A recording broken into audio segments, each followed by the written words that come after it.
আহা, বলো না যুবক, কতদিন হয় বলতেও পারো না ফজরের ওয়াক্ত কখন, ফজরের সূর্য কেমন, ফজরের হাসি কেমন, ফজরের বরকত কেমন। আল্লাহ তাআলা বলেন কুরআন আল ফজর আই সালাত আল ফজর। বাকি ফজরের নামাজকে কোরআন বলা হয়, মানে ফজরের নামাজ এটার নামাজও, আর এটার নামাজটাই কোরআন।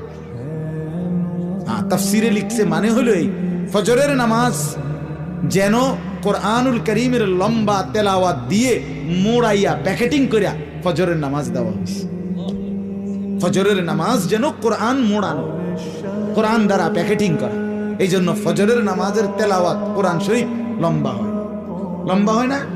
হ্যাঁ, লম্বা তেলাওয়াত। স্বাভাবিক যেই কোনো ইমাম 4 ওয়াক্ত নামাজের চাইতে ফজরের ওয়াক্তে